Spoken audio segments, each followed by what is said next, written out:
Nagbago ang isip ni House Speaker Pantaleon Alvarez sa pag-alis ng plunder sa listahan ng mga krimen na ipinapanukala nilang patawan ng death penalty. Ito raw ang napagtanto niya matapos dumalo sa pagdinig sa umano'y manumalyang kontrata na pinasok ng PAGCOR sa Vanderwood Management noong 2015. Dito inupahan ng PAGCOR sa Underwood ang halagang 3.21 billion pesos ang espasyo ng dating Army-Navy Club sa Roas Boulevard para tayuan ng casino gaming facility. Napaunang bayad ang PAGCOR ng 234 million pesos para rito. Pero nasilip ng Commission on Audit na bukod sa government property ay wala pala na ipatayong kahit ano sa lugar. Kaya bakit nag-down payment na ang PAGCOR? I will insist that it has to be included. Una nang itinanggi ni Alvarez dito sa aksyon sa tanghali kahapon na inalis na ang plunder sa listahan ng mga krimeng ipinapanukala nilang patawan ng bitay. Ito ay kahit sinabi niya na sapat na ang parusang nakasaad sa plundered law na habang buhay na kulong at perpetual disqualification sa anumang pwesto sa gobyerno. Narito ang sinabi niya noong nakaraang linggo. Napagkasunduan na hindi na natin gagalawin yung plunder law. Kasi as it is, capital punishment na yan. At kahapon naman sa aming panayam, ito ang kanyang pagkambyo. Bakit daw po tinanggal ang plunder sa listahan samantalang yung qualified piracy na maraming hindi nakakalam kung ano ito, ni-retain at nandyan pa rin? Hindi po tinanggal. In fact, nandiyan pa rin yan doon sa original bill na pinail ko.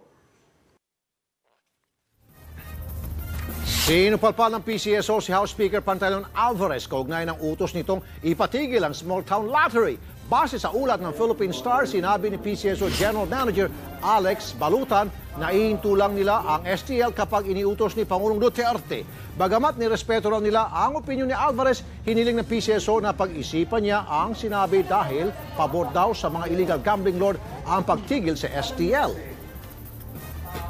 Kaugnay ng balitang yan, makausap natin sa telepono si Jose George Corpus, chairman ng PCSO. Magandang tanghali po, sir. Magandang tanghali naman, Rafi. Magandang tanghali. May kapangyarihan po talaga ang Kongreso para utusan po ang PCSO na itigil ang STL? Sir? Pakiulit na please. Okay, nasa kapangyarihan ho ba ng Kongreso na ipatigil po yung STL tulad po ng sinasabi po ni Speaker Alvarez na gusto niyang matigil muna yung STL at pag-aralan muna yan? Okay. Ang STL po, ang may batas po ang umiral dyan, yung charter po ng PCSO. At ito pong batas ang sinusunod namin, kaya po natin pinapatakbo ang STL. At kagagawan din po ito, yung batas na yan ay kagagawan ng Kongreso. Now, as far as PCSO is concerned, the law is valid until such time that Congress inalify yung batas na yan or amendahan nila that PCSO will not conduct any lottery. So, meron silang karapatan if they amend the law.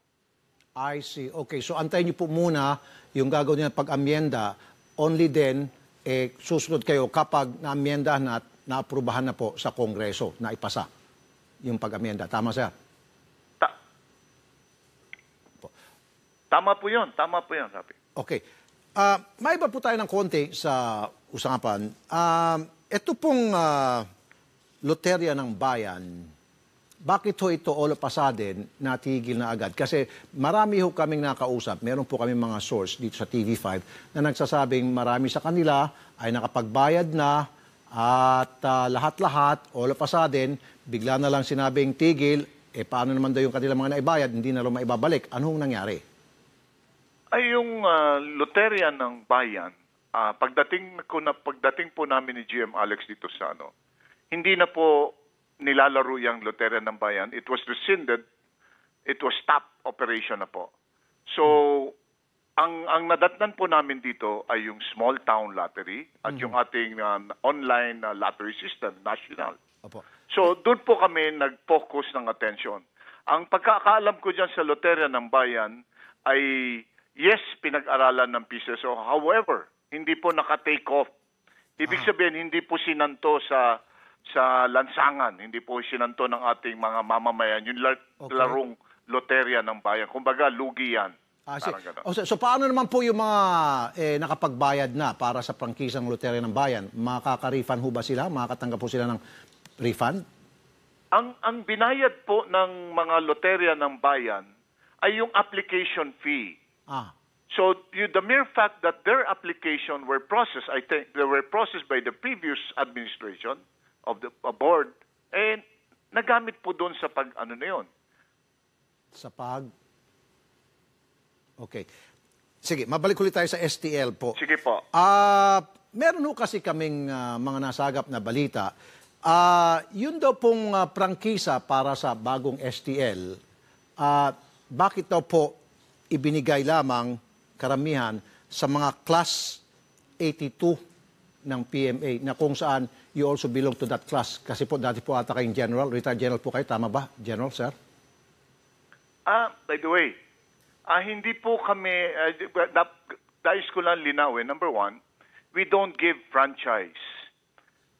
What we have, the franchise is, kami po ang may prangkisa sa Congress. We were given a legislative franchise by Congress. The law allows us to engage in lottery and other similar activities. Alright, so mali atang pagkasabi ko. Okay, so yung mga pinapayagan po na magpatakbo po ng STL sa mga iba't ibang lugar, Metro Manila at kung ano pang mga probinsya, marami raw po sa mga ito, mga may-ari nito ay mga Class 82 at 83 to which you belong, sir. Class 82 din po kayo ata, tama ba, General?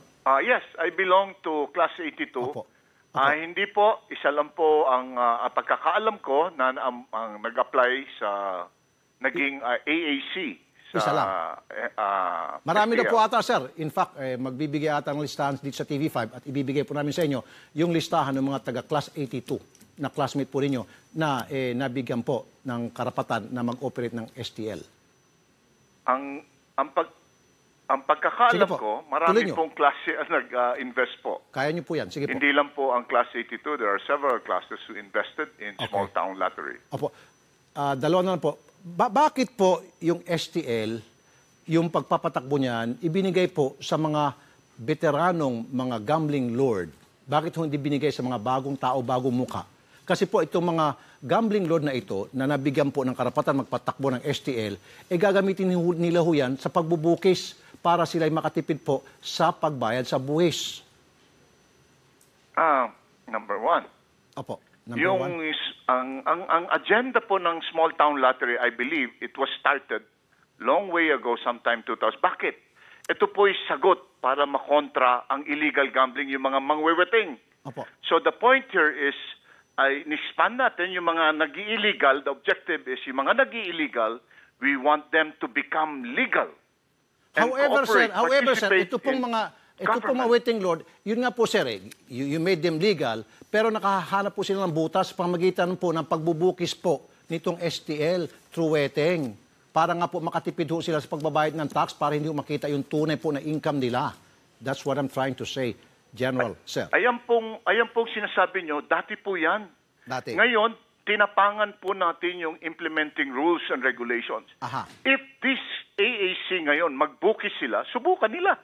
Lahat ng ininvest nila ay makokompiska ng gobyerno, mawawalan sila ng negosyo, meron na silang negosyo na makikita sila, tapos just for bukis. Kaya nga ho tayo may campaign na dineclare na po ng ating Pangulo, is total war against illegal gambling. Opo. Ayan po ang target So niya. kung hindi pa ho pala nagbigay ng banta si Pangulong Duterte, illegal war against illegal gambling, matagal na po pala nangyari yan, bakit po hindi ho kayo umiimik dyan sa PCSO? In fact, yung war against illegal gambling, pinahanda po ako ni Pangulong Duterte to prepare the ground. I was appointed last year to prepare the ground for war against this 17. I think the war has begun, and this is the EO13 was made possible through the representation of PCSO. I see. Okay, last question na lamang po. Medyo mahirap-hirap po itong katanungan ito. You can answer it if you want to, and you cannot answer it if you want to also. Meron po kaming A1 source na isa raw pong sikat at malaki pong gambling lord nakapagbigay daw po ng 500 million pesos sa isa pong opisyal ng PCSO para masakop niya po yung karapatan na mag-operate ng STL sa buong Pilipinas. Ang SISTE, sir, itong opisyal na ito nakatanggap din daw po ng 150 million sa ibang maliliit din po ng mga gambling lord. So, problema yan ngayon. Paano niyo po i-address yan, sir? Ayon po yan sa isang mapagkatiwalaang source, A1 source po, sir. Ay, maganda po, ilabas po natin yan. Because ayan po ang kailangan ng ma-stop ang corruption. Kung ma-identify natin, I would be very happy. Kailangan ilabas natin yan. Kailangan malaman ng publiko yan ng nangyayaring ganyan. In due time, sir, malalaman niyo po. Yes, sir. Opo. Maraming salamat po, Chairman Corpus ng PCSO. Magandang tanghali po, sir. Yes, sir. Thank you very much, Dan Rafi. Thank you. Opo.